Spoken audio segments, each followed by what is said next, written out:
Let's open the book on this. Today in Los Angeles, a quick-thinking woman's text message leads to a dramatic rescue up the coast in Humboldt County.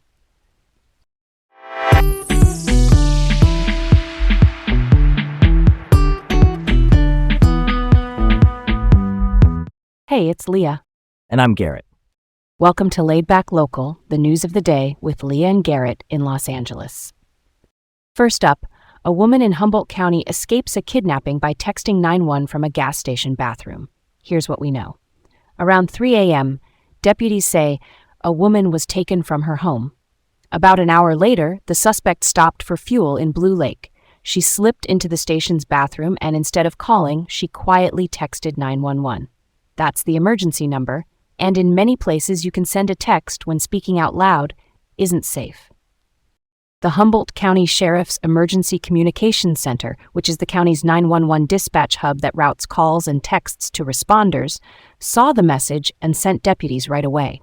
They detained a suspect identified as Timothy Richard Long and rescued the woman. Long now faces charges including kidnapping, violating a domestic violence court order, and a probation violation. A probation violation is when someone breaks the rules set by a court after a previous conviction. 2 quick takeaways. 1, her presence of mind was extraordinary. 2, texting 911 can be a crucial tool if you can't safely make a call. That option isn't universal everywhere, but where it works, it can save lives. Yeah, not gonna lie, that kind of blew my mind. The calm it takes to hide, unlock your phone, and text details under that pressure. And the tech piece is huge, the ability for dispatch to receive a text, pin a location, and get units moving. That's modern policing meeting real life in the best way. Why don't more people know you can text 911 in many counties? It feels like, the kind of practical safety tip we should all have in our back pockets. Real talk, it's a patchwork. Different regions adopted it at different times, and public awareness campaigns vary. Plus, old habits stick. People think call first. The quick rule of thumb is call if you can, text if you can't, and include your address and what's happening, because texts can be brief or get garbled under stress. All right, let's roll on. Next up, leaked LAPD records show officers involved in the 2021 fireworks blast received minimal suspensions. If you remember, back on June 30th, 2021, officers in South LA tried to detonate seized illegal fireworks in a containment truck. They misjudged the load, and the blast ripped through a neighborhood. Homes and businesses were damaged, people were injured, and a city block took a heavy hit. Now, according to leaked internal records, the harshest discipline handed down was an 18-day suspension without pay. That sparked fresh outrage from residents and community advocates. And part of the frustration is transparency, clear, open sharing of how decisions were made. The disciplinary outcomes weren't public before, in part due to privacy protections on personnel records, so people in the neighborhood felt shut out of the process. When something that destructive happens, the follow-through matters. If folks don't see strong accountability and clear explanations, trust erodes. Rebuilding trust is way harder than keeping it in the first place. That's close to the heart of it. For a blast that damaged a neighborhood, brief suspensions feel, honestly, light.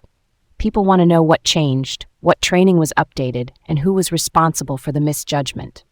Accountability is not just punishment, it's a full accounting.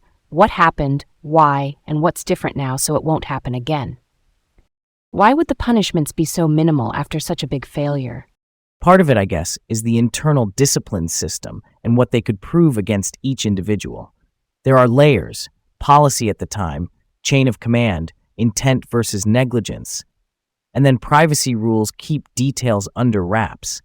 But yeah, that's why people are pushing for stronger public reporting standards so outcomes don't feel arbitrary.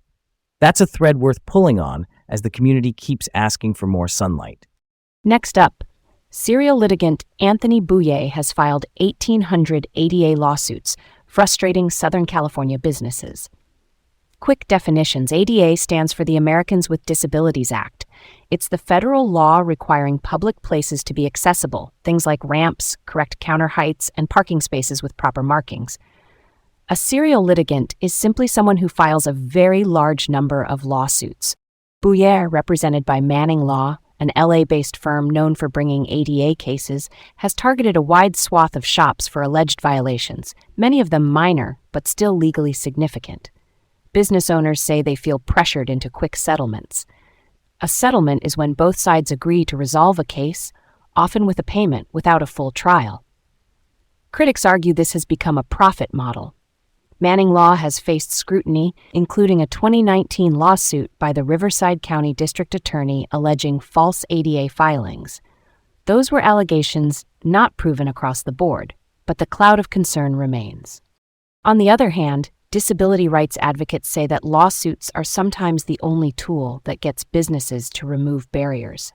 They point out that accessibility isn't optional, it's civil rights, and for folks using wheelchairs or with low vision, a 1-inch step can be the difference between getting in the door or being shut out. So we've got a real tension here, meaningful compliance versus exploitative tactics. This year alone, Bouyer has filed at least 231 cases in LA County, and the debate is only intensifying.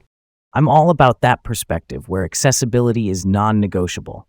Ramps, signage, bathrooms, those should be squared away, period. But if the system nudges small shops into paying up fast instead of actually fixing things, that's, counterproductive. Maybe a fix looks like clearer standards, a short grace or curb period to correct problems before damages kick in, plus grants or low-interest loans to help mom-and-pops retrofit.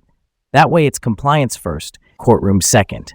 Why does this keep cycling the same way, though? What's the engine behind the volume of filings? California law stacks statutory damages and attorney's fees on top of federal ADA rules, which makes cases financially viable to bring.